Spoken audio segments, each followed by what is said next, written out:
Meeting in order. We'll do So it started. That's right. Get back. Allegiance to the flag of the United States of America and to the republic for which it stands, one nation under God, indivisible, with liberty and justice for all.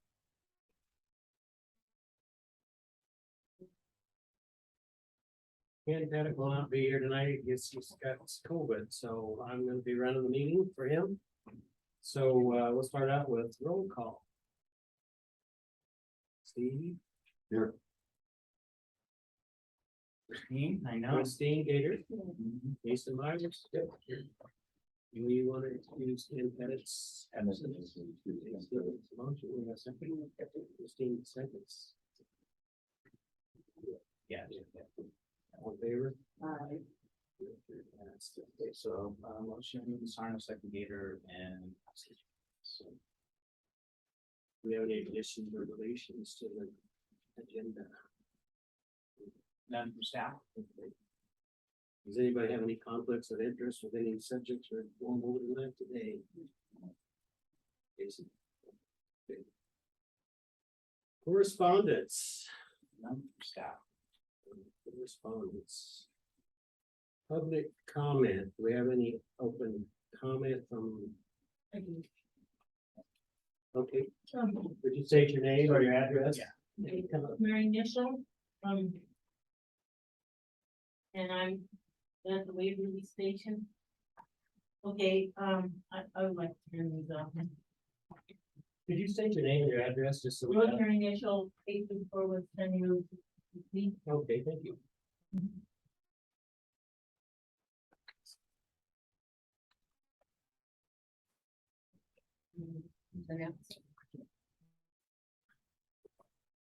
Been trying to educate and make people aware of a sophisticated strategy that has been being implemented locally for a long time for our elected officials at every level, and this is an enforceable agenda called Agenda 21 now. It's called Sustainable Development. And that's why I would like you to read that paper, because it is sustainable development versus sustainable freedom. And I feel that a lot of our freedoms are being eroded under this guise of sustainable development. And we have city planners that are infiltrating local communities and implementing the Agenda 21, now it's Agenda 2030, which controls every aspect of our lives. And I see just lately with the International Building Code, and that's what Agenda 21 is. It's not a local contrived code, it's international. And what I would like for my elected fire board to do is not to just pass blindly codes and accept them. At least look them over and see what sources they got those codes out of. Because international is not local. They use this phrase globally to local. And that's why they're infiltrating our small communities and implementing global, it's called global policy and regulation. And every regulation or rule or mandate that you pass in the name of sustainability takes a little more liberty away from local citizens. And I think that's what's happening, is that, you know, this code, this international code is coming in under the guise of, you know, local, and it is not local. I don't know how the city of Wellington survived without all these codes that restricted people's property rights.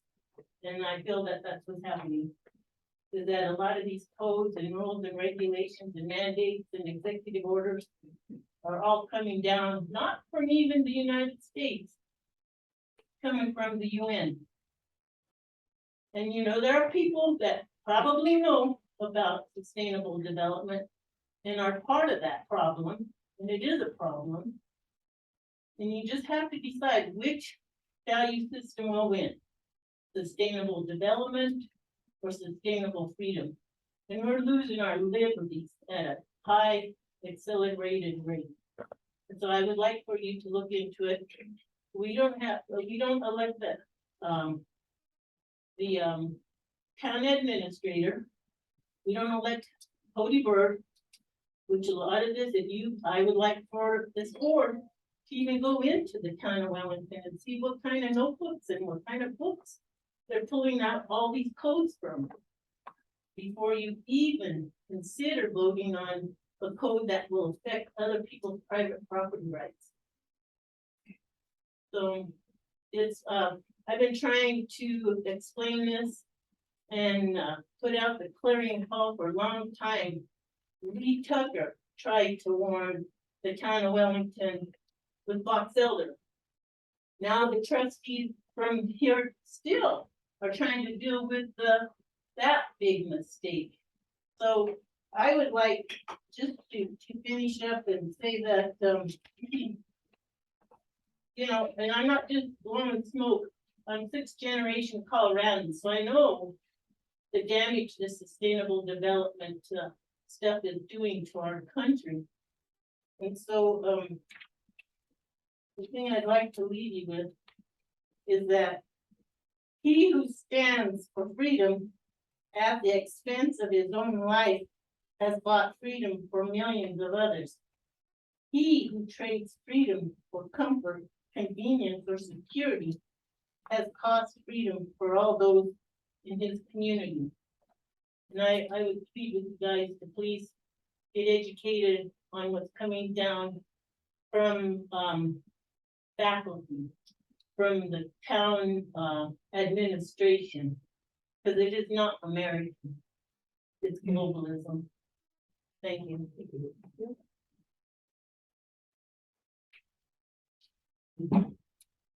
We're standing 20884 Cattle Drive. I have a few questions.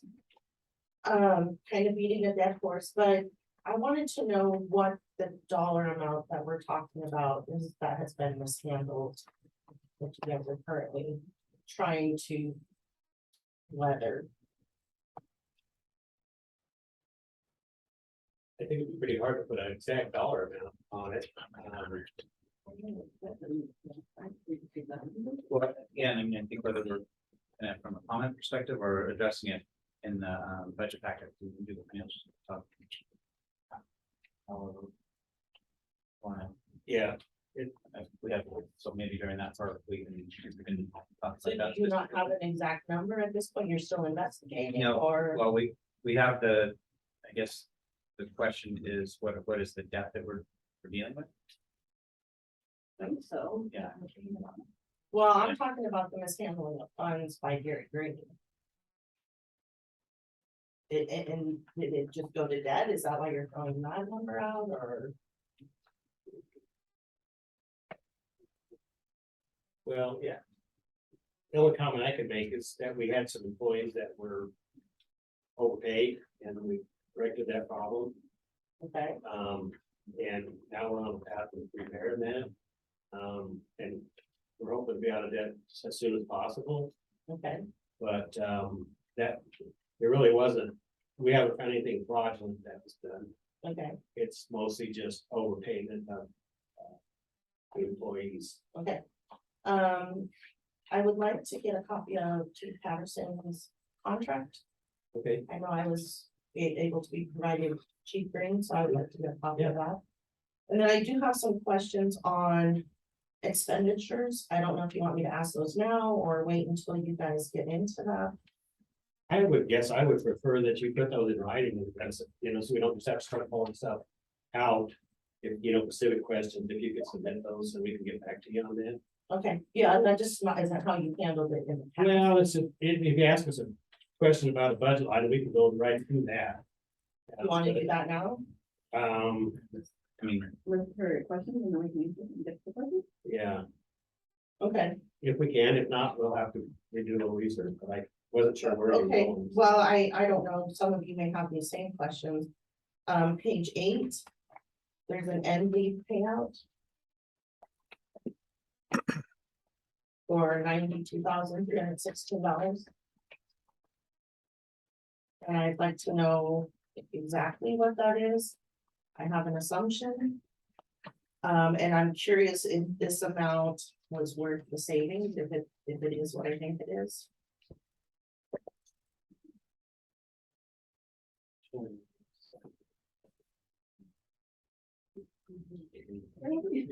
I know, sorry, is it the financial report or the? Balance sheet, that's the balance sheet. Oh, the balance sheet, it's number 2170.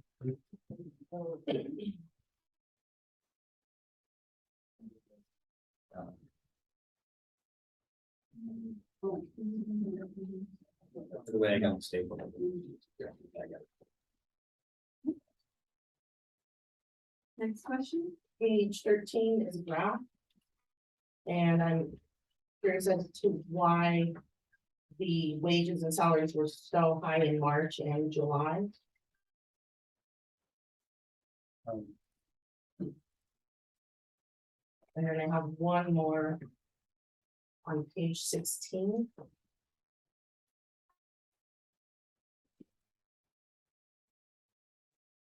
There's a charge for $45,073.96. And right below that, $11,517.27, and it doesn't really have a description or a memo, so I'm curious as to what those charges are. Give the numbers again, please. Sorry, $45,073.96. And the other one is $11,517.27. That's it. Thank you.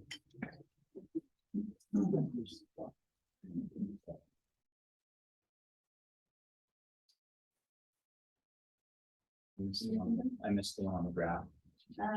Wages and salaries are up in March and July. A lot.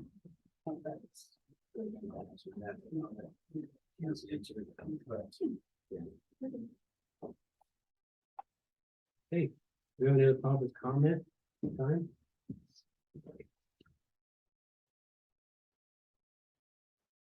Okay, proposed public comment, and do we have any guest presentation?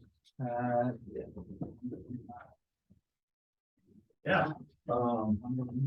So I've got, packet that I'll just share with the board. Right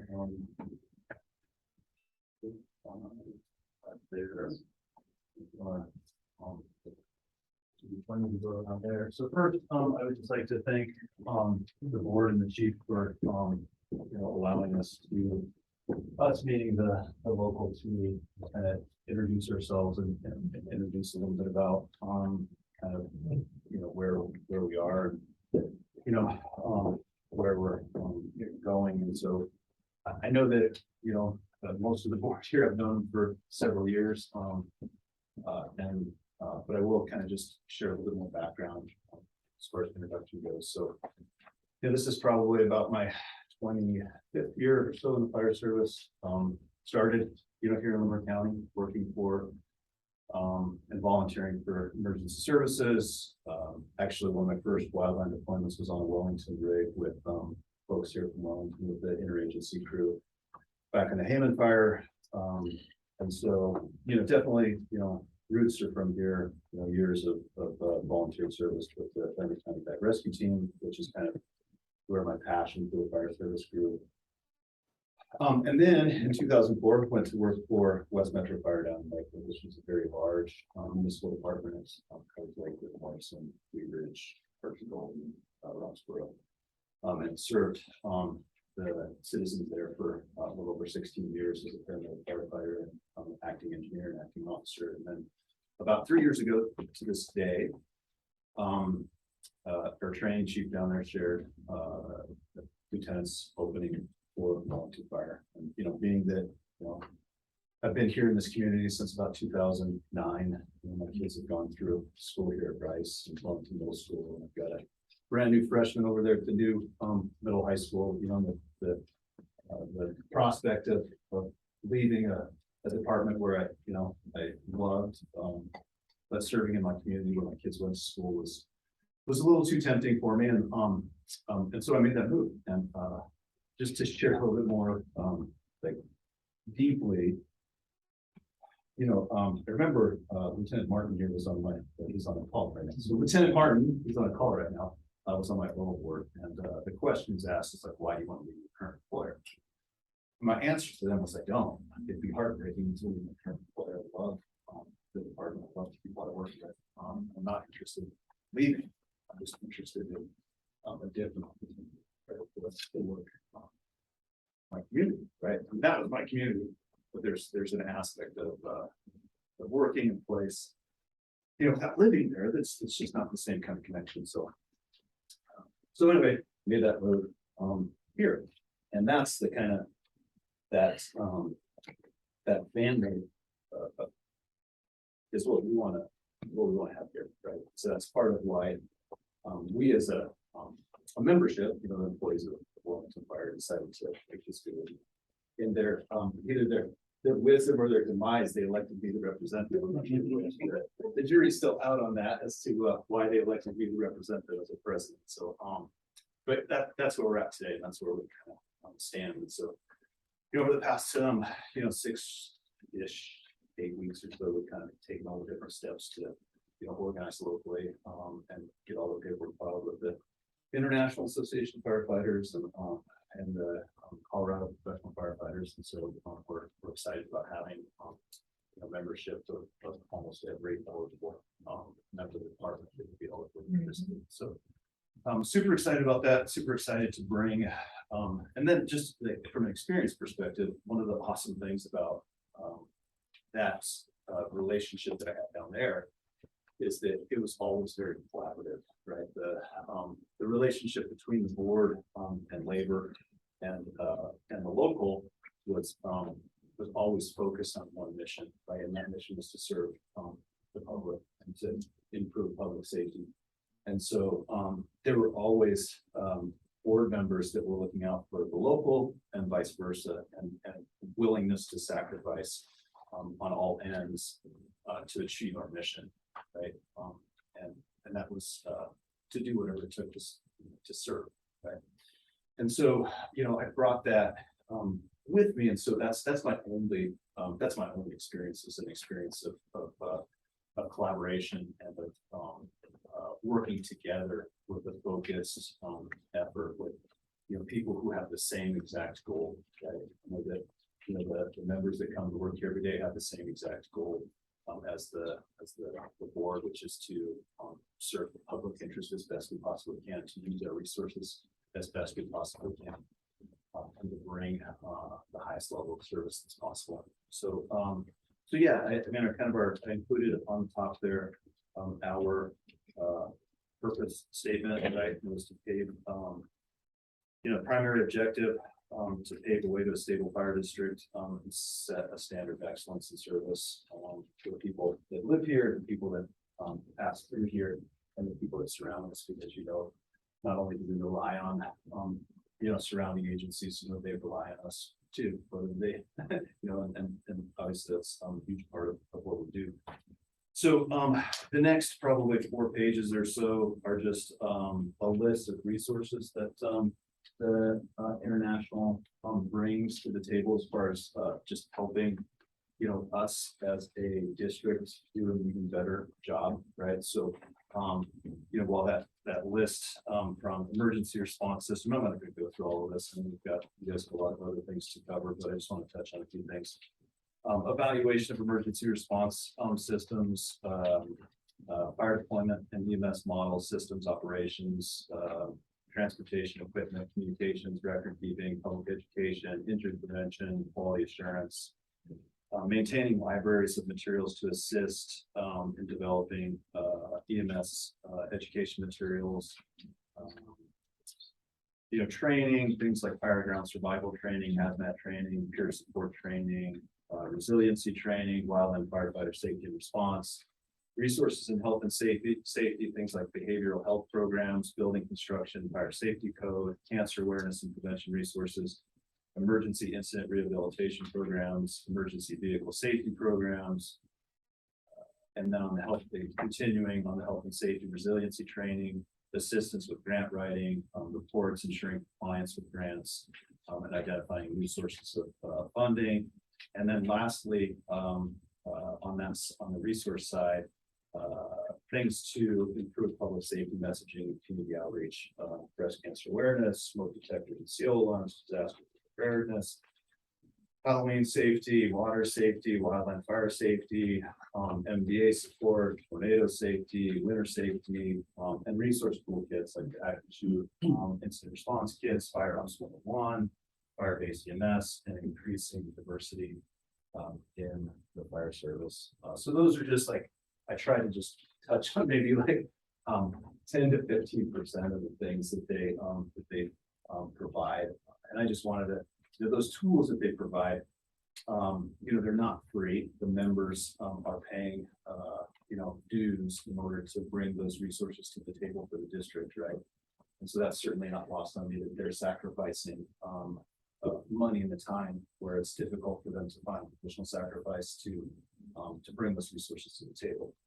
So, just a little bit about, those things are exciting too. Like I'm excited about, a lot of those tools and resources. So, and then lastly, just a little bit about, Senate Bill 1325, which is the Colorado Firefighter Safety Act. And so that's kind of the state's bill or law around fire service labor organization. And I'm just, and in this case, I'm going to actually just read directly from the act because I think it allows us to kind of focus on what's important, right? Not important just to us as a local, but to the district and the people that live here. So 29.5.202 A states that people of Colorado have a fundamental interest in the development of harmonious and cooperative relationships between public employers and firefighters, particularly related to safety issues. The state has an obligation to protect the public safety by ensuring at all times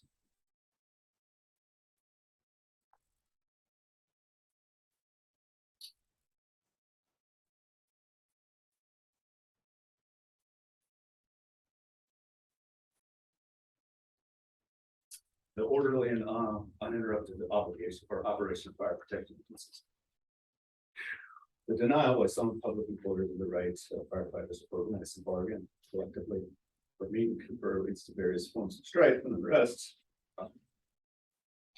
which obstruct public safety. And when rights of strike is denied, collective bargaining with the possibility to meet and confer are the appropriate counterbalance to prevent obstructions of public safety. Unresolved disputes between firefighters and public employers harm the public, the governmental agencies that impose the law. Right. And then I included one definition. It's the definition of collective bargaining. And I'm gonna, after I read it, I'm just gonna focus on a couple of things real quick. Collective bargaining, and this is a definition for that. Performance of the mutual obligation of public employers through its designated representatives.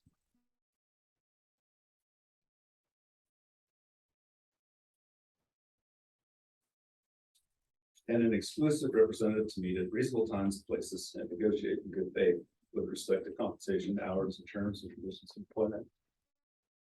To meet and negotiate in good faith and questions and question arising under collective bargaining agreement to execute written contract incorporating agreements reached. So my focus there is just is on two words, right? And the two words are good faith.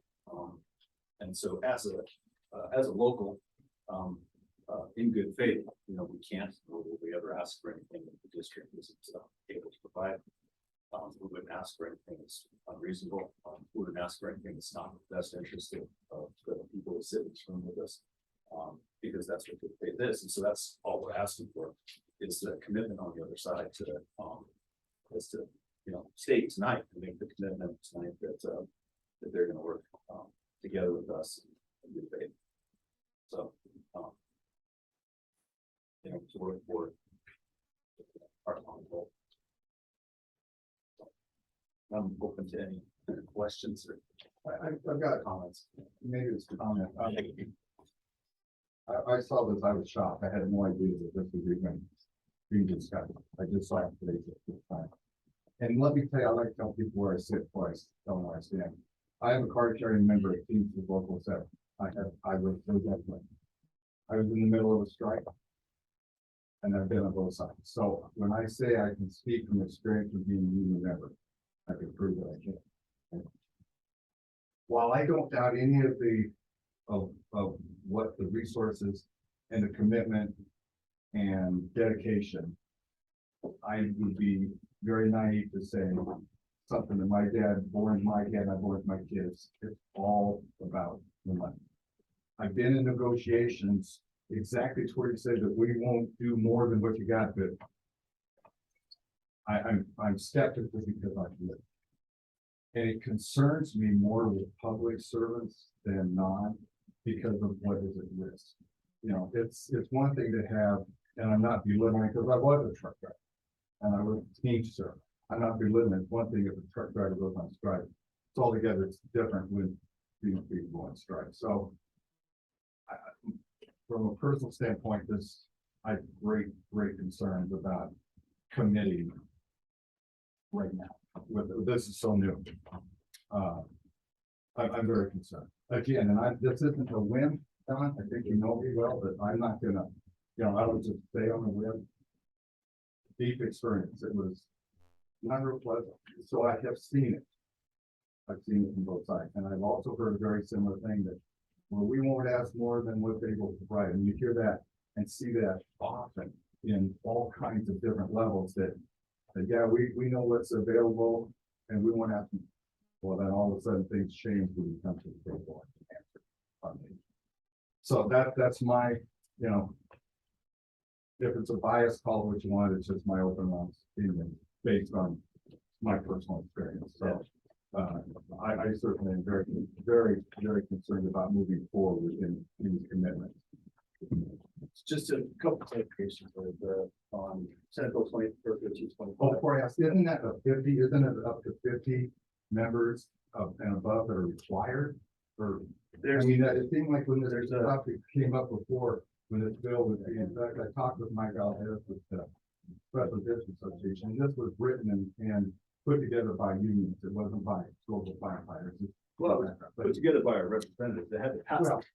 Well, the people that were I get it. represented us. If you look who was running that, but so I think look at who, where the bill would come from. I think you can see maybe some, areas of more. It seemed like there was a number of 50. So we that would come up.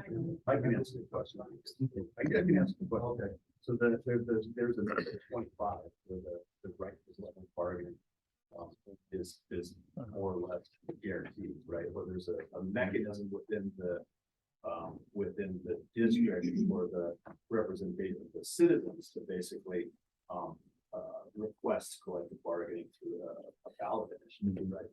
So that's where the number you might be thinking is 25. Yeah, I stand corrected. I thought it was 50, but 25. Right. So, and Senate Bill 1325 is specific in the fact that there's a no strike clause, right? So fire departments or fire agencies in Colorado don't strike, period. So it's not a school. They can't strike, but they can sure have a lot of people get sick. And Well, we've seen that. Director, sorry, I'm not gonna talk about the real world. I hear you, but I'm not gonna let you sit here and insult the. I'm not doing that. I'm just talking about what has been proven. Well, that's all. Not mine, not from anyone I know. So, I mean, I'm not sure where you're coming from or what your background is, but that's not me. So, you can happy to sit down take that experience and yeah. So it's not our experience. Well, we'll just agree to disagree on that. But Yeah, well, maybe we were running the same circles. maybe so. Yeah, so I'm not sure where that's coming from. So, yeah, it's a basic thing, right? I mean, if the two little simple words, right? Good faith, that's the definition of collective bargaining, right? Certainly everyone's open to their own perspective, but I represent the 18 member employees, and I think it was probably the email was sent out to the board of directors 5-6 weeks ago about this. So there's an email in all of the board of directors inboxes from 5 to 6 weeks ago that talked about this, that, basically kind of laid some of the groundwork so that this wouldn't be a surprise, or, you know, something that would catch someone off guard, so that we could have discussions, and I invited, you know, invited those discussions to happen before tonight.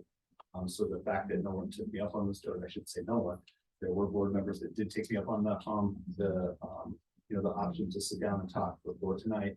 Appreciate that. I think that was certainly helpful. And would have prevented essentially some of the misunderstanding and some of the conclusions that were potentially jumped to, by it being a surprise to some people. But, you know, as far as I know, you know, unless there's something going on with someone's spam filters in their email or something else, all the directors should have an email from right about 5 weeks ago. So, You have to realize, so a board member has no function. One board member has no function. They can gather information, but that's basically the end of it right there, especially when it comes to something like this. They have no, you know, they gather information. And that's why we're here to talk about stuff like that, but right, we have no powers. The single board member has no power. right. That's why it was done 5 weeks ago. It wasn't meant to take what's your best surprise or to have. I heard you were doing it, but, okay. Yeah. Now we have to hash out what's gonna happen in the next issue, considering where you are doing it. Or to the point where it's like, okay, you guys talked about, you know, you're paying for your dues and this and that, you know how much we have. And I mean, that's where we're all gonna start hashing, are we gonna hash it out right this second? Probably not. No, we're not gonna hash it out right this second. So that's the thing, it's not blindsided, it's like, okay, you're doing it, now what? We haven't even talked about it, because we can't do more than two people without ordinance. Right. That's why everybody's like, okay, now we hear about it, now we can have ordinance. So the next step, the negotiation. Well, we've got it on our agenda. As, Any other questions or comments? yeah. Or sit back down? yeah, Wait, item 3.2. oh, that's got it. Thank you.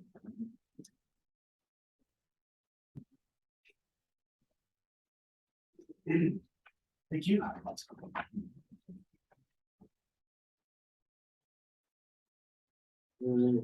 That's the only guess then we have.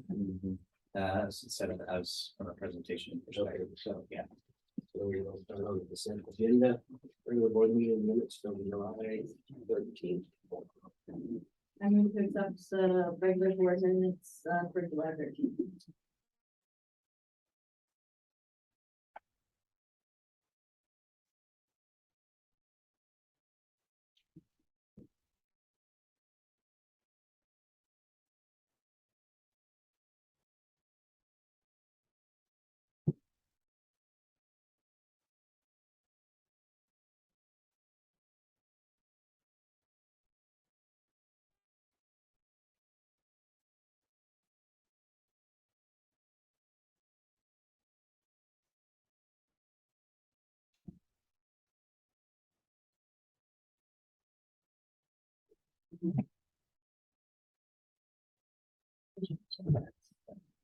Yeah, they had a question. Yeah. Second, I know I can't. First and second, all in favor? Aye. So, Okay, so Gator and Myers for motion second, voice vote, it was unanimous. So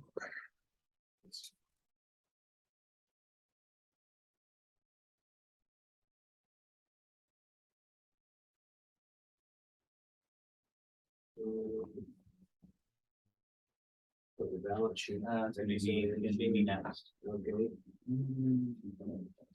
All right. Yeah, go up. Yeah. Archie Court. Yeah. Yep. And so I'm gonna go, someone's gonna go off. Bob, come on, stand up for a minute. Gotta. Oh, he just went to the restroom. Oh, I know he did. All my timing, okay, we'll catch him in a minute when he sneaks back over here. So we have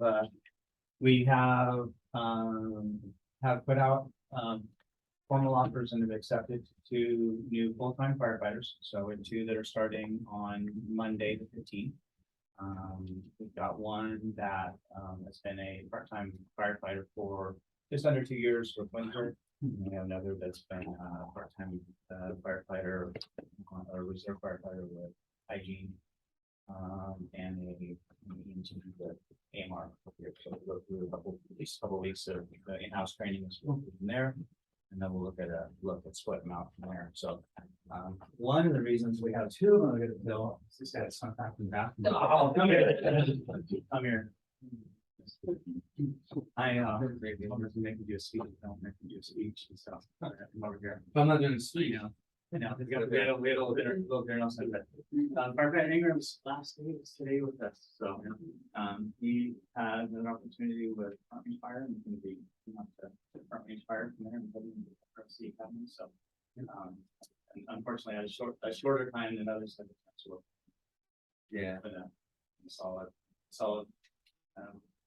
member of the E-ship for us and stepped up quite a bit. Wildland experience, so. Thank you for the work here for us. Appreciate it. Thank you for supporting us. Help me kind of get my some of my social media skills up to speed a little bit with the outside work. So get a little bit better at it, but thanks for having this stuff. We'll get wish you the best over there. Appreciate it. Thank you. Thank you.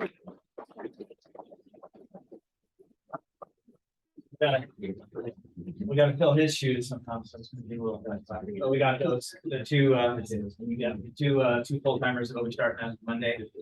We also had an open recruitment for part-time firefighters. So we have three that have accepted positions, and they're starting to. One of them has already gone through this training. They're all three local residents in the within the district, within the town. Two of them live within the town, and then one lives just outside, kind of one of your neighbors over there. But two of them are full-time PFA firefighters. One's a full-time really firefighter paramedic. So I'm just very level experience. Had interest from a couple others that are looking at that part, just to kind of balance that part-time, full-time, volunteer, reserve piece we talked about. So all have varying levels of training and skill sets to be able to balance some results from there. How will that work on so can you see an opening next Monday, you'll email one of them and see if they can take it or? Yeah, so through our, we use CrewSense for our staffing system. So we use that kind of in place right now. And so the way that it works first is as we have openings from there, the on-duty lieutenants or the lieutenants pursue that opening, or if it's a shorter term, they can see that'll get filled. It gets pushed out through CrewSense to the folks that are of that rank.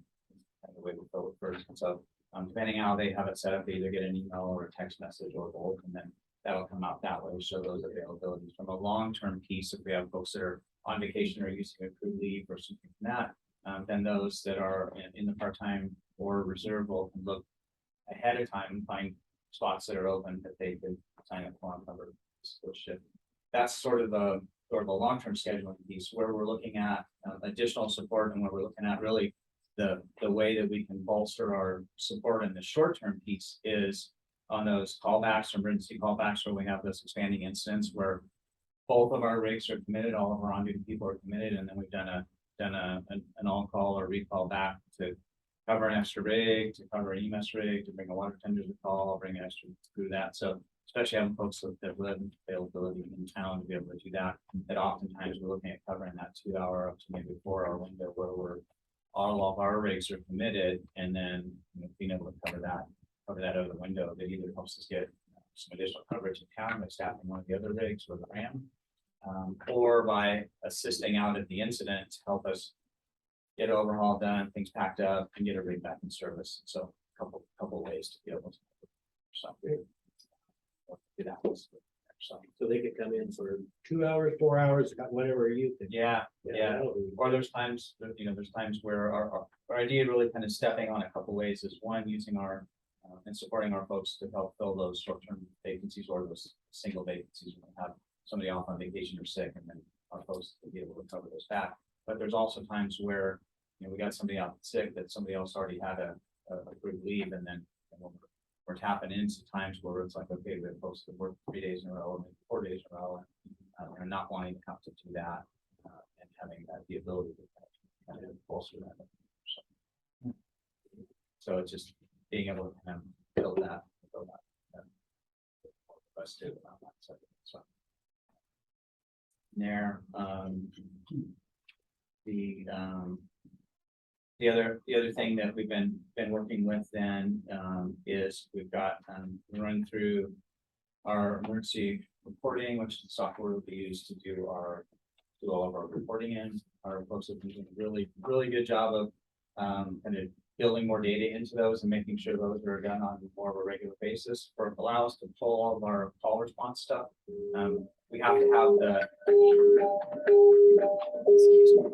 Engine 16, QCH 207, Code 3 Bravo Medical, 7890 Kidbox Drive, map 21 Ocean 3. Respond on Wellington Tag 2, Engine 16, QCH 207, Code 3 Bravo Medical, 7890 Kidbox Drive, map 21 Ocean 3. Respond on Wellington Tag 2.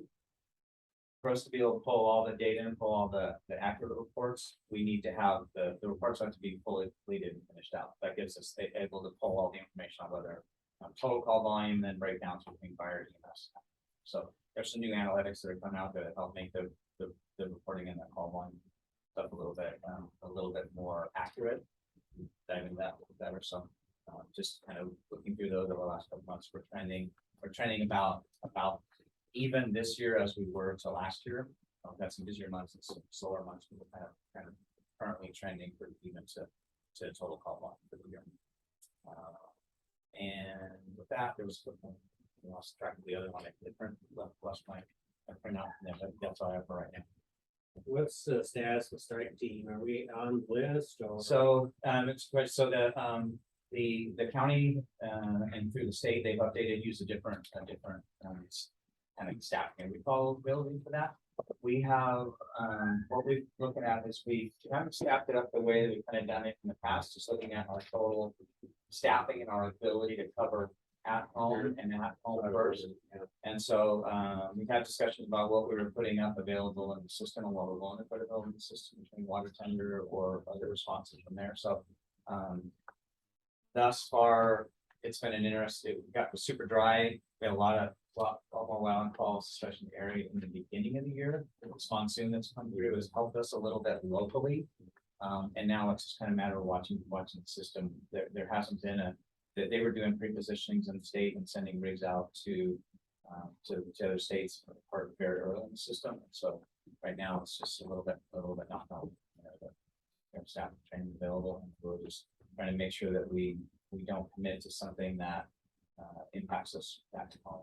Yeah, so we've been that way. So it might be something in state possibly, but right, and just with that availability and that part of it. The other pieces is again, we kind of weathered the storm of the staffing piece that we tend to see that hits us in the summertime, right? People will have accrued vacation leave, get their vacations in and things like that, wedding season, vacation season, and that thing that kind of rolls through. And so I'm getting to the point where almost everybody's got kids back in school, and that's starting back again where we're not looking at dealing with people on vacation and trying to figure out if we can cover for statewide deployments or out-of-state type deployments. The last piece really is for us looking at that return on investment of doing that, right? We want to be good neighbors to help on those that help. I feel like we've been really responsive in the more of the local area responses. I shared a little bit the last board meeting was some of our responses just locally with PFA, with Livermore Fire, with none, and then the same thing going the other direction, right? They came in and helped us on some other incidents. So those are the areas where we're looking at. Can we be available and help on those when they need those? And then do we have the staff either come back, either our full-time staff to come back and cover when we do that, or some of our part-time folks that can come in and cover to make sure that we're still covered at home for those calls that come back. So that's kind of the big ones too. The last little piece really is a little bit more. We made our full transition into Paylocity and Paylocity for our payroll system. So our last payroll was the first piece.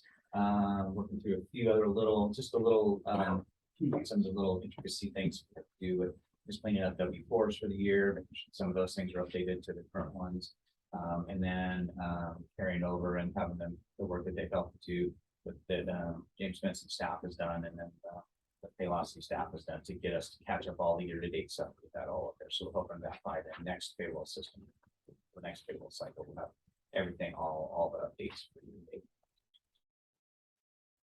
With that, that's all I got. On that seats.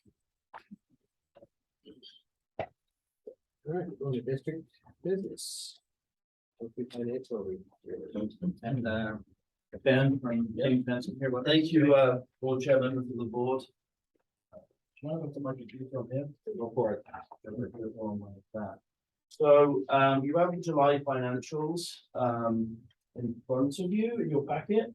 I've also provided a, PowerPoint that we actually use, of most of our districts.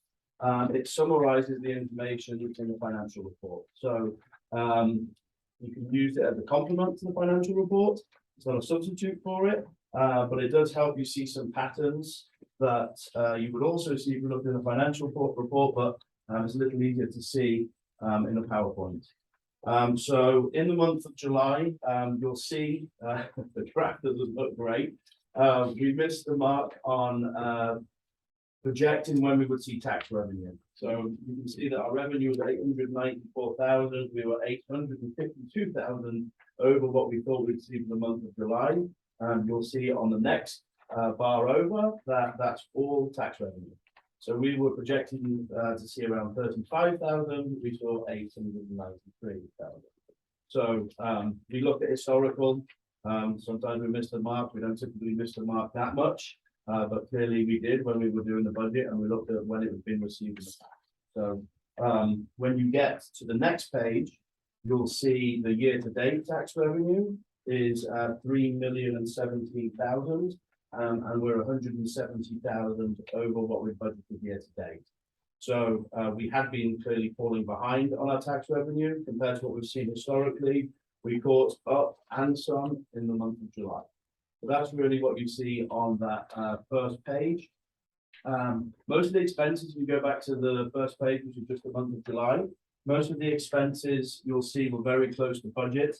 Our total expenses were 280,299, and there was a variance of less than 1,000. So we're about as close to budget as you can get there. Managerial was really the only one that was trending over. We were 10,692 over budget. And that's directly tied to our treasury fees.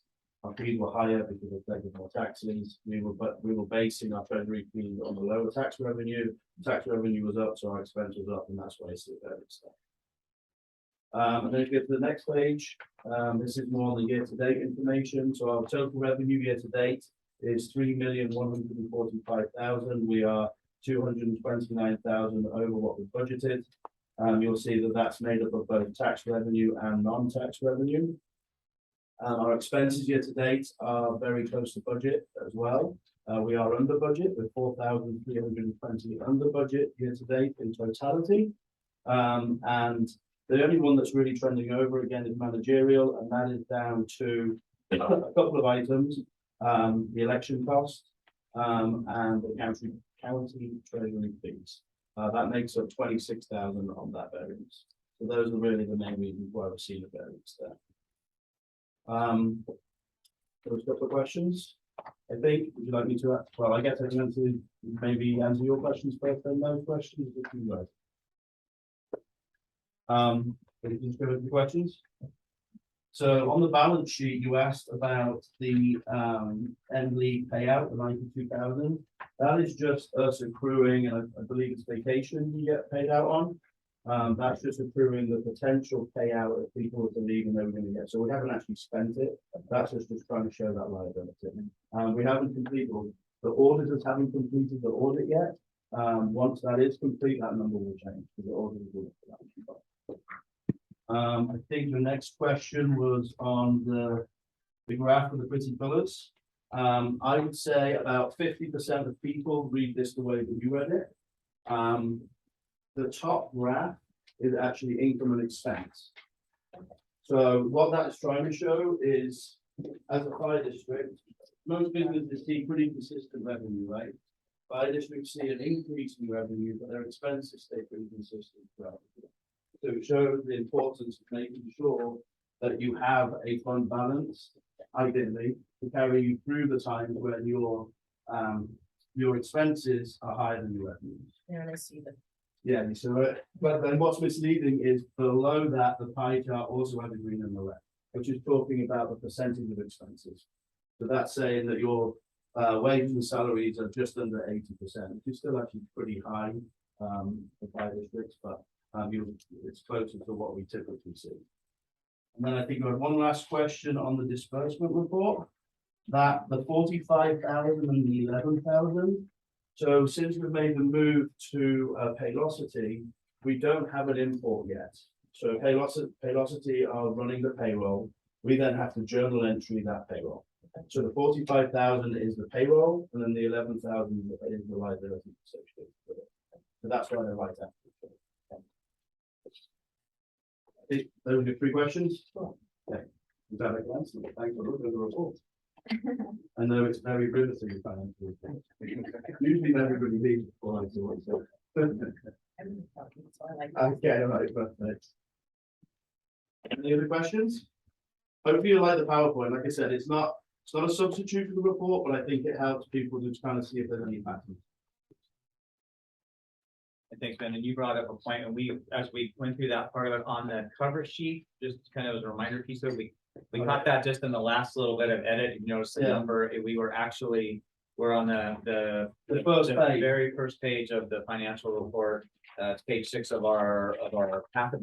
I want it said 4320 over budget, but we're actually 4320 under budget. Yeah. Had been over and. Yeah. So it's slide on that one. We caught it just as we got sent. Yeah, it already hit send, so I'm like, well, if I recall it. So question. Yeah. There's a check for an election expense for Yeah. 5,000. Yeah. But it's not in here, so is that gonna be added to the 13,000 that we spent so far? Or is that included in that amount? I'm assuming that I'm not sure if it shows me that, so that, and that was, our election, designated election official had got an invoice from the company, did all the printing for all the ballots, and it never got sent to us. It was, they check in for the payment piece, and we actually got it right before the end of the month and checked in on that piece of it.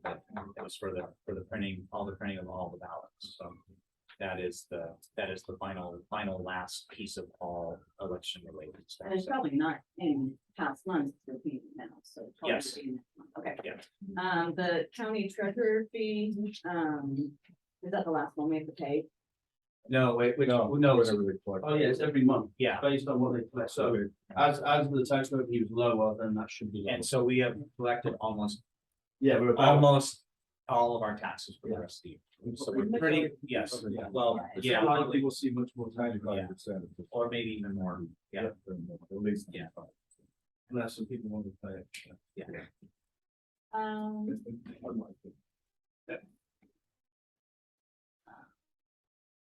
I have some questions about the deposits, which I will get answered later, but the income and the deposits don't match up, so I want more information about that.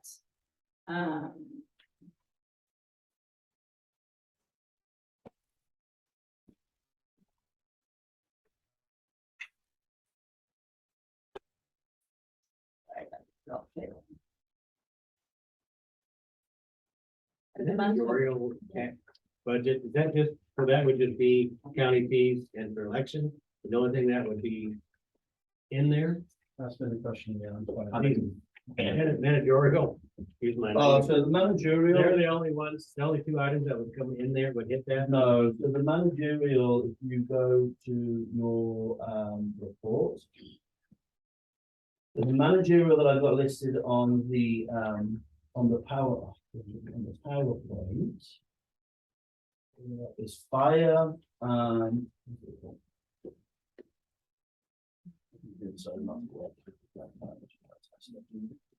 fire administration, fire prevention. I think that's it.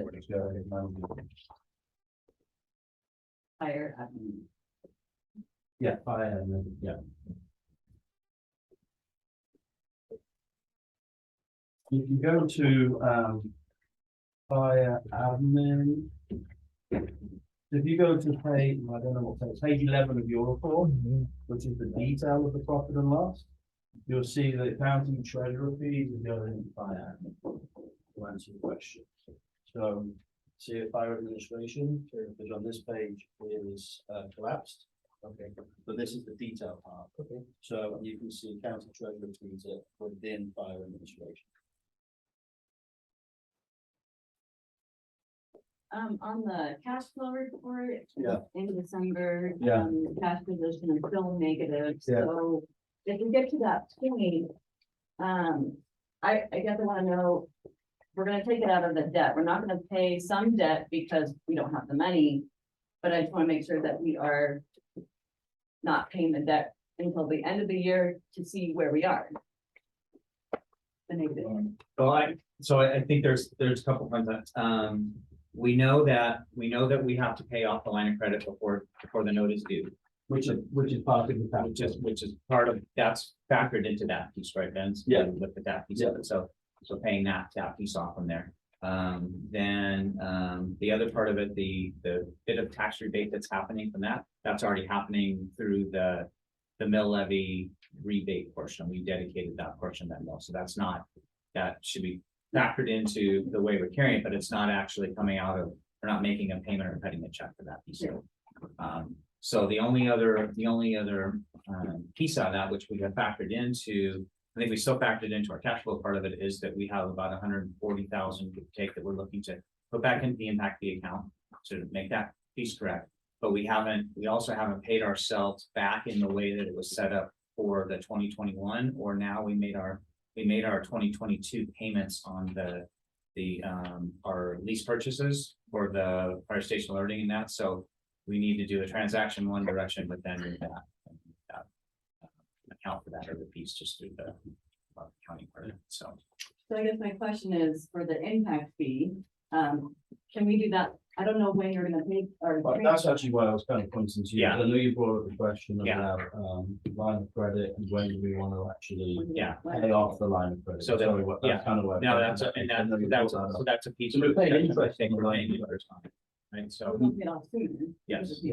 Correct, and we have the money to So. pay it off for now. Yeah. Okay. It's just because we've already received all of our tax revenue, we're now gonna have the same expenses every month, no revenue. So we're gonna get closer and closer to the line Yeah. of credit. So what the discussion piece in that, the other part of that is paying off the line of credit so that we're not accruing any more interest to that piece of it, and then being in that place where we look at by the way that we've done, and really kind of diving into some of the 2023 financial planning piece that we're gonna look at, right, is we know that a tax anticipation note is gonna be needed to bridge that time until our taxes come, sometime in January, February, based on what we're looking at. Depending as we move through, the way our projections work is, we're figuring, I think we factored in somewhere around 235,000, which is about a month's worth of our expenditures and kind of the way we've been trending. So, lining things up once our line of credit's paid off, as we get closer to the end of the year, so that we are in a position to be able to do that and have the tax anticipation lined up, or when we need to draw on it, which is hopefully going to trend into the early part of 2023. And as you look at the balance sheet, right, you can see that we're improving our cash Oh, yeah. Yeah. I position. see that. I mean, we're still not back to where Yeah. I think we all want to be, but there's clear improvement there. But my concern is, it looks like we're gonna be a negative, and so I just don't want to pay the impact fee, which is a transfer, right? Don't wanna pay that until, and go into the negative. But if we need to not pay that this year, so that we don't go into the negative, you see. Just waiting to see what happens, because we might get more income and then there's no issue. But right now it's trending that it's gonna be a negative 200,000. So when are we planning to pay that impact? Well, I guess it's direction from the board. I don't think any or the chief would make that decision on our own. Oh, We yeah. would make a recommendation and bring it to you guys. Got it. Yeah, and So so you get big bucks, you get some. because we know that we know that we shouldn't have that and shouldn't have used that, so we have an obligation to make that back, right? Right, we don't have to make it this year. Time if we're in the negative. We're gonna, yeah, But- you just gotta be careful that we don't, Yeah, we all have. because that, you could say that maybe the same argument why I was using the first place. So, yes, True. but yes, I agree with you. And so because the deposits don't match Yeah. the income, and then there's a bunch of journal entries, which I don't know why, and I got the information late this time. I'm not comfortable approving this. today. I think it needs more clarification from me. I did get some, the vast majority of them got tied to payroll and Jim actually. I spoke to Sarah, and that's because we don't have the import yet, it's pretty much all payroll.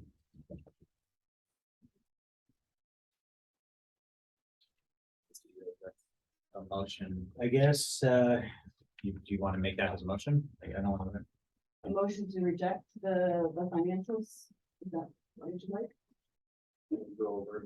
We can do it in the next meeting. We can talk about it at the work session, but we can't do anything with it.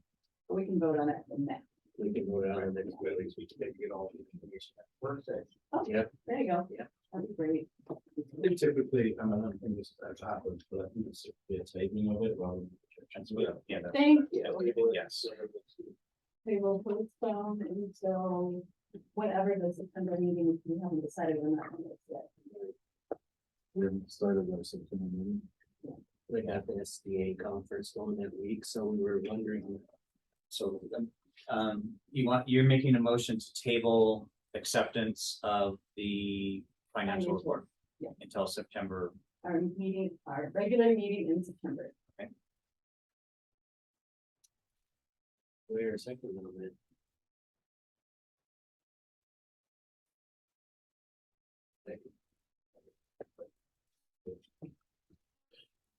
All in favor? Aye. All opposed? Okay. Gator Meyer. and- Who? I'll email you. Thank you.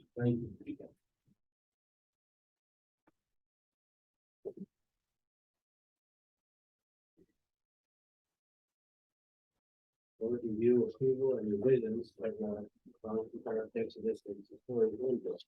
Yes, so, members of the board, for item number 2, you'll find,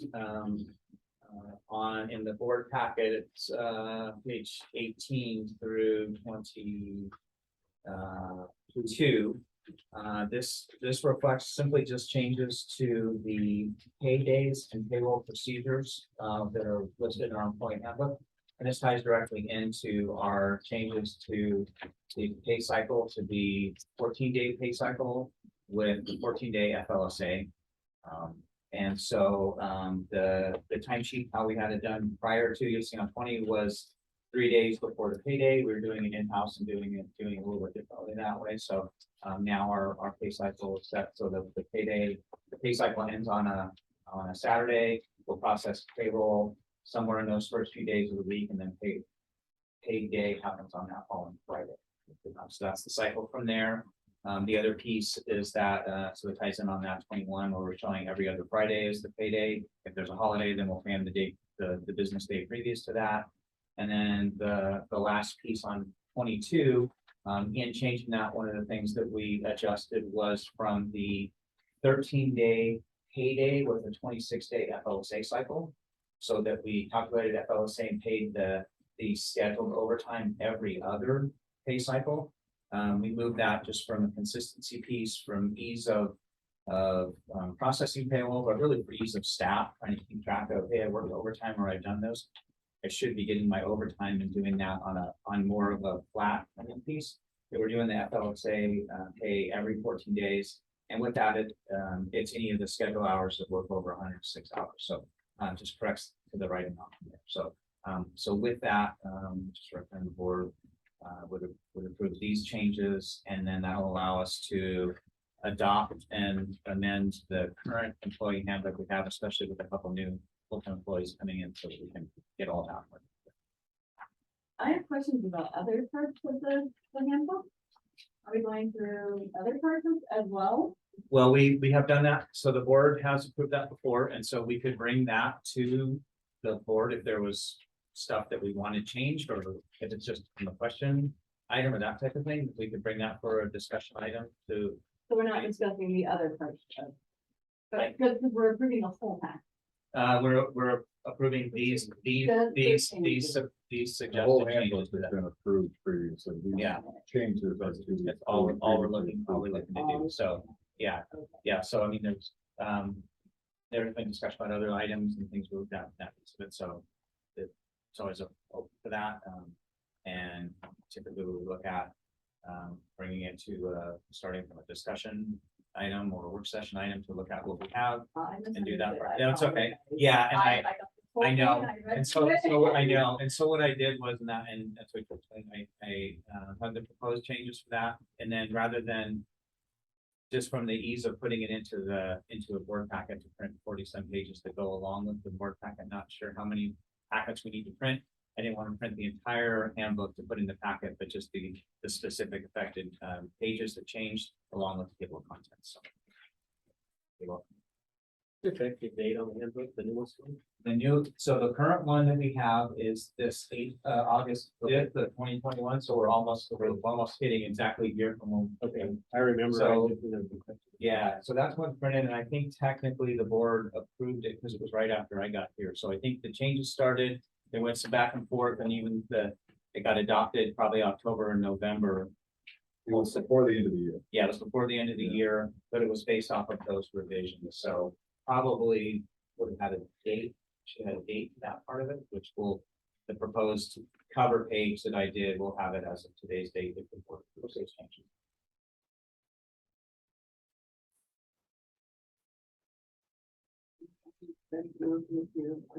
I just like to think if we're doing it, that time had, I mean, some of that doesn't fall under his job. And I know that was a really time intensive to get that straightened out, and I think it's gonna really benefit us down the road. I don't quite understand why we're doing it the way we're doing it, but payroll, it's just a lot less confusing now that it's all done. I appreciate your time you spent on that. Yeah, so. And I need to thank James, the folks at James Vincent. I think there's a couple things that we looked at, just trying to streamline and improve it, because really early on, I heard from staff just about the confusion with understanding when they should get their overtime checks, are the overtime checks right, how to be able to calculate that properly and make sure that if they've worked overtime, they should be getting overtime for that. The other piece that I think it bears to mention too is that we've had times and over time since I've been here that we have folks that will step up and work in a higher classification on a short-term basis, half a shift or a shift. And we didn't have structure in place that we were compensating them for those extra hours or those hours worked in a higher classification. That was the other thing that we rolled into this piece of it so we can implement it at the same time. And so one, it's just more proper for the employees if they're qualified to do that and they're able to work in those extra classifications, they put in the extra time to do the task books and done those things. So recognizing for doing that. But two, there's also a bit of a lift, and it's a bit harder. It's been a bit harder on the staff end from the folks at James Vincent and then the Paylosky folks for us, one, to make sure that we made that transition happen properly so that we can do that, and building the systems in place to do that. So it's right for what we're doing for them, but it's also just a little bit of extra lift, and we got a little bit of benefit the fact that folks at James Vincent have been working with Bertha, been working with working now with Front Range, and so we're able to kind of leverage those partnerships with some of the other fire agencies that have done it and been successful in that transitions to help us hopefully have less missteps in doing that and not mess up people's payroll. I know it's happened a little bit here and for that piece of, but hopefully to longer term and it's going to be better for the employees. So thank you. Thank you. Yep, let's do it. I'll make the motion to accept the revision, the payroll procedures and Paydays updates revisions to the WFPD. Seconds, all in favor? Yes. Thank you. So Gator, Sarno, and then voice. Thank you. Board discussion item. So, 20. yep, so a couple items here. So this, we discussed a bit of this on some of the items, the discussion items over the last board meeting. And there was, from President Pettit's just direction was to talk about this briefly and decide if this was something that we needed to carry over a little bit more into the work session, or we can talk about it from here. So included in the packet, the last page of the packet that you have here as page 23, but it gets into the calendar items there. So I'll just share with the board a little bit from where we stand right now. We do have we've got a work session scheduled for August 17th to talk about a couple items, but August 25th really is kind of our trigger date where we will be getting at least the preliminary assessed values for the next year. That will help us to make our first preliminary estimate on what we think our revenue is going to look like for the following year. So that really kind of sets that first piece for us to do, especially knowing where we stand, to do much more work towards that. Really would kind of fall after that piece of it.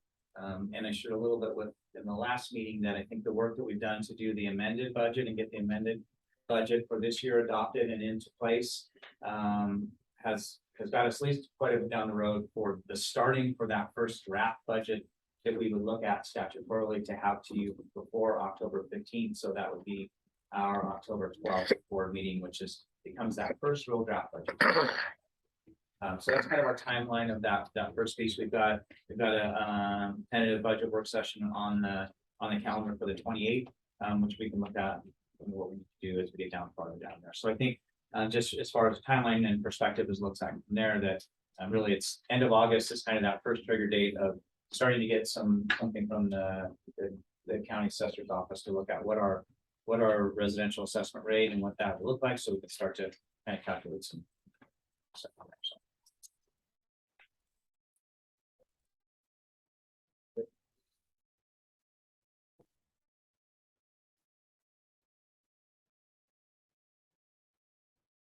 Right, you wanted to mention the acknowledgement? Yeah, so prior number 2, really the acknowledgement recognition related to the local 5389 as President Doherty had presented that the board will have to, as we talked about briefly, right, the first chance for the board to sit down and have some acknowledgement of what the local, how the board wants to interact with the local, what the local is questioning and asking for. And really, I think the biggest part is for the board to kind of figure out what that looks like, right? And then just having some direction from President Pettit to reach out to council to get some direction and help educate the board on what you can't do, what we shouldn't do, what options are from there. So probably be that next step, and really it's up to the board to figure out how they want to move from there. So getting some direction or some information from that, and then allow the board to have a discussion about what that looks like, and then being able to form something up to go from there. Would probably be the best interest of the board in ensuring that one, we're starting off on the right foot, that we're not making any missteps we don't want to do, and then move forward from there. So, yeah, it's really up to the board to do that. But as you shared, to really have that opportunity to discuss with the board has to happen during an open meetings, meeting sessions or work sessions. So at this point, is there any time frame of anything? There's no statutory time frame to do anything specifically. It'd just be in, like I said, in the interest of the board to really just discuss from their legal perspective and figure out how they want to do it, right? We do know, they have ordinance, they have a local in place, right? We recognize that they have a president that can speak for the board, but also that doesn't preclude any of the members from still having the same ability to have discussions rights there. But just the acknowledgement that they have done that they have a leadership, executive board leadership team that's in place, done that part of it, and continue to work with them to assist them through those processes and look at the opportunities to have labor and management side to be able to make a decision on, how that recognition and acknowledgement will go and what the board's place is. Can we do a work session to hear what they're asking for? Yeah, I think that's appropriate. We want to add that to the next week's session, or? It'd be appropriate, at least for discussion, if you want to, yeah, it's totally up to you, yeah, we can add it as a discussion item onto the work session. Yeah, give you a little time to research that, and look at itself, so. Yeah.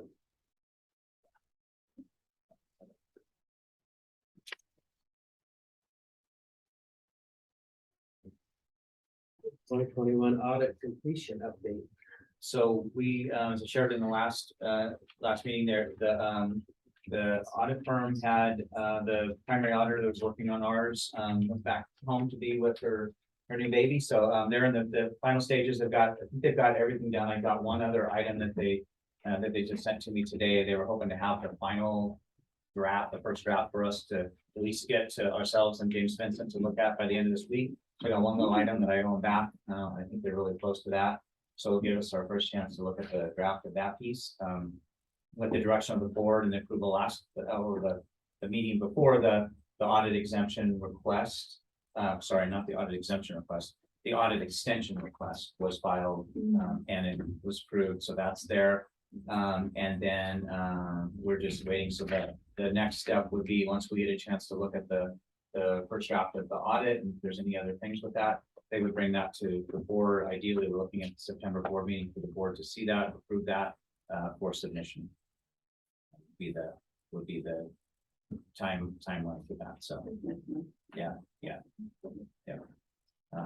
So if there's any more has any question, we're in a place to get that done to us there. Are we gonna, before the September meeting, are we gonna have time to review it or we get it before? Well, that's what hopefully, yeah, the idea would be hopefully do that, and then the audit firm would also make a presentation and present that to us from there. So. And do you know statutorily, I think with the audit extension, it's still due. I think it's due by the end of September. I might be the end of October. I don't remember the final date when you have the. Sorry, I didn't have that off my head. With the extension, when the September 30th, when the audit extension or the extension for the audit is so. So the idea would be having that ahead of time, get it to you, then the board would make the audit firm would make the presentation on the audit to the board to help answer the question.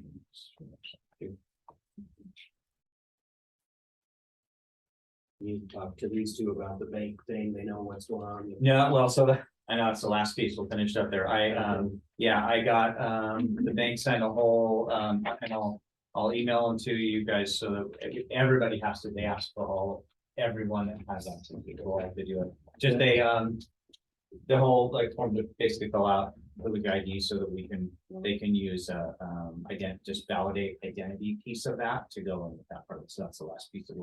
Everybody that's going to do a signature on that. So And that's both banks. it's only Points West is asked for that. Okay, but they need to get on signatures. Yes. Yeah. So yeah. Okay. So, and I sent that over, then I got to follow back with them because they said they would let me know when signature cards are ready. They just haven't got back to me yet. First time.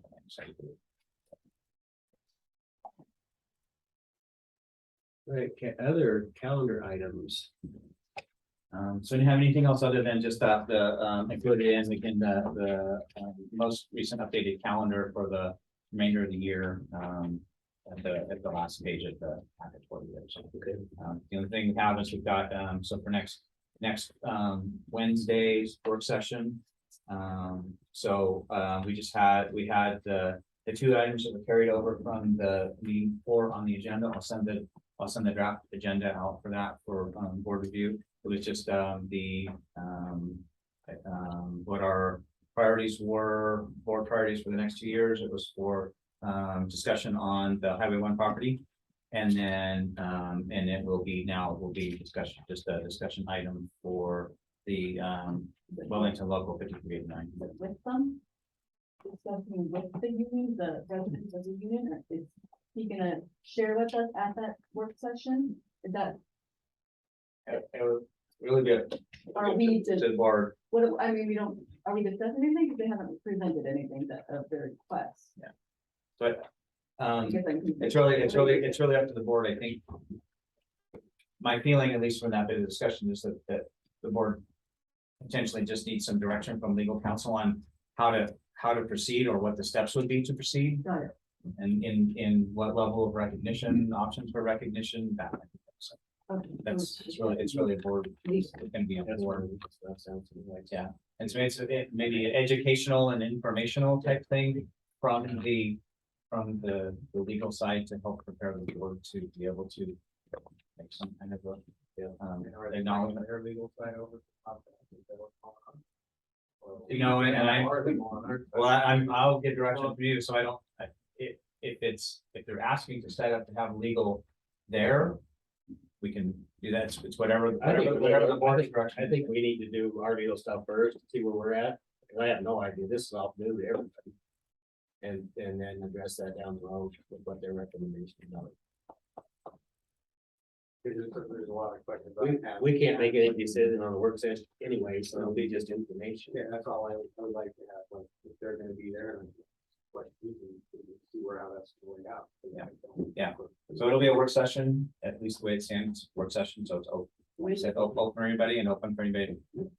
You're saying with the union, not the union there. Well, they have all the answers, I need to. Yeah. Yeah, so, and I could just, provide a couple of words that, like, so certainly collaboration doesn't, from our side, doesn't require any kind of legal representation of any kind whatsoever.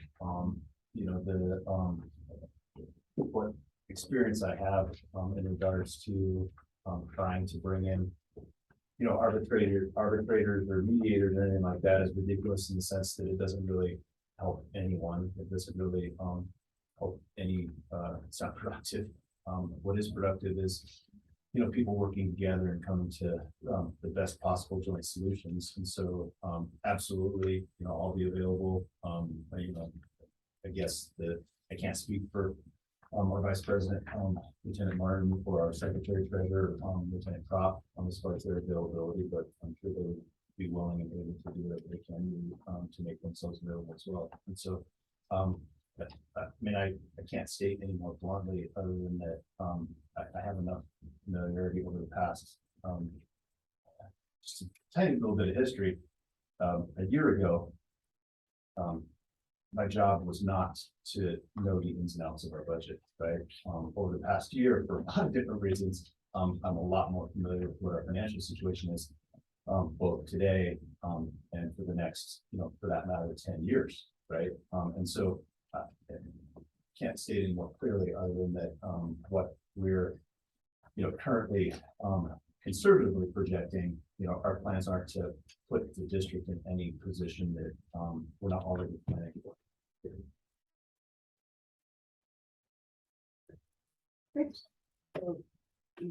Meaning that at least one will be there. Yeah, so it's again, it's an open, it's an open, it's an open work session that we posted as such. That's,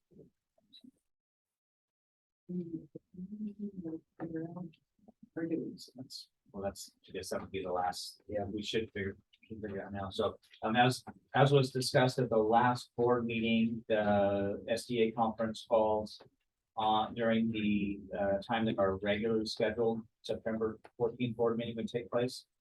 So there was direction from Director Pettit, from the chair, to at least consider, in the past, we have pushed it, if there was other conflicts, we pushed the meeting to 1 week later. So the direction was to bring it to this meeting for discussion from a decision on when we would do the meeting. So Christine, you're planning on going on that Wednesday? Okay. And then you're not zooming it, I assume they're gonna actually physically go to the. Yeah. So what do you wanna do with that? You guys available on the 21st? I don't know why I wouldn't be. I don't see any, that be a conflict with you, Steve? No, It doesn't really matter to me as long as you won't have any, get taken care of it. You wanna make a motion in it? 21st. Make a motion to move the September 14th regular meeting to September 21st. Philip Lord, how does that work for you?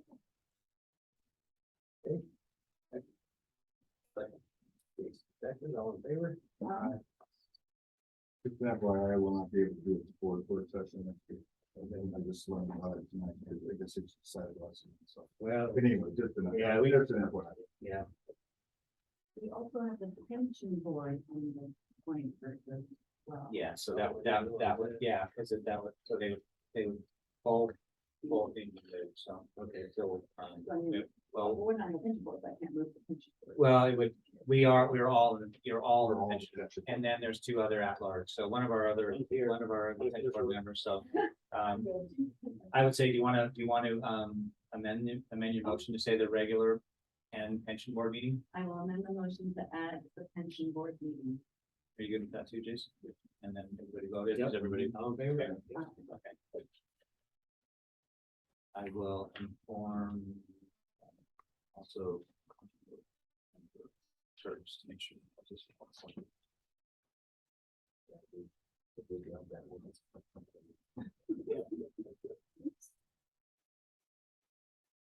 Any other business?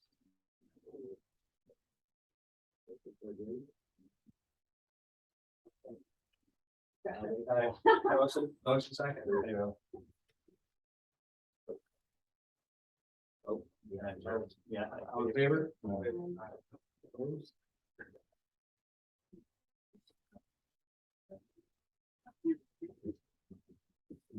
Okay.